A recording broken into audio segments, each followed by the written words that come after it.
अब वो खबर जो कल बजट के टैक्स और विशेष पैकेज वाले शोर में कहीं खो गई, आपका ध्यान क्यों नहीं गया इस पर? शायद गया भी हो, लेकिन इसकी जो इंपॉर्टेंस है, ग्रेविटी है, अब उसको समझते हैं। इस खबर को जानना आपके लिए जरूरी है। यह राष्ट्र हित से जुड़ी खबर है।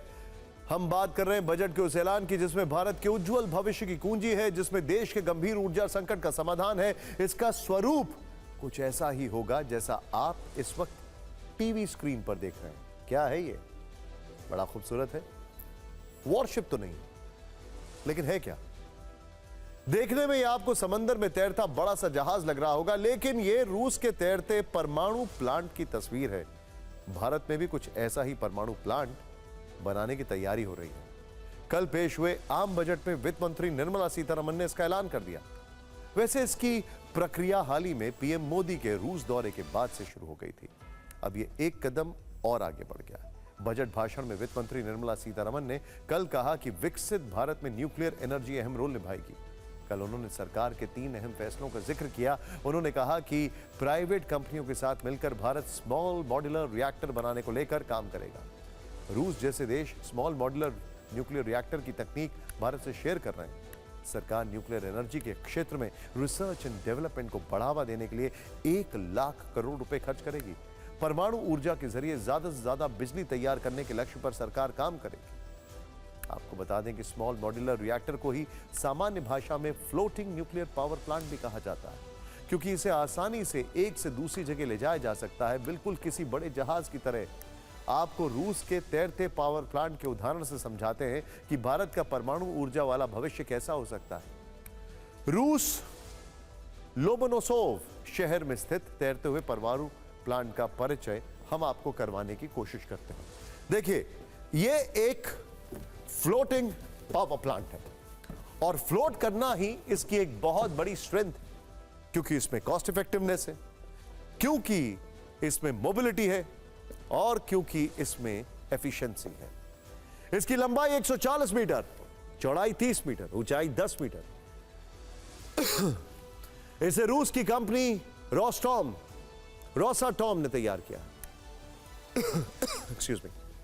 करीब 6000 करोड़ रुपए की लागत से 22 मई 2020 को इसे बनाया गया था। इसका वजन 21,500 टन है। इसने कैसे रूस की ऊर्जा जरूरतों को पूरा किया और कैसे पिछले 3 वर्षों से रूस के शहरों को यह पावर प्लांट बिजली दे रहा है, इसे भी देखिए। रूस के इस तैरते न्यूक्लियर पावर प्लांट में 2 न्यूक्लियर रिएक्टर लगे हैं।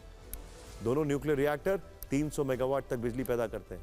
इससे 24 घंटे बिजली उत्पन्न होती है। इसके जरिए रूस के लोमोनोसोव शहर को बिजली सप्लाई की जाती है। न्यूक्लियर प्लांट इतना कारगर है कि इससे बिजली सप्लाई होने के बाद वहां कोयले से बिजली पैदा करने वाले प्लांट को बंद कर दिया गया है।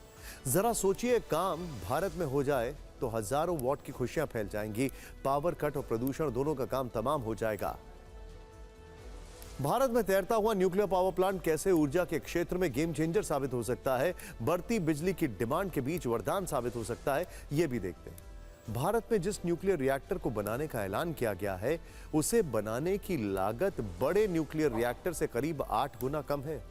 तैरता हुआ न्यूक्लियर पावर प्लांट 24 घंटे लगातार काम कर सकता है। इससे भारत में ऊर्जा के लिए कोयले पर निर्भरता कम होगी। यहां पर नोट करने वाली बात यह है कि बिजली पैदा करने के लिए दुनिया में चीन के बाद भारत में सबसे ज्यादा कोयला इस्तेमाल होता है।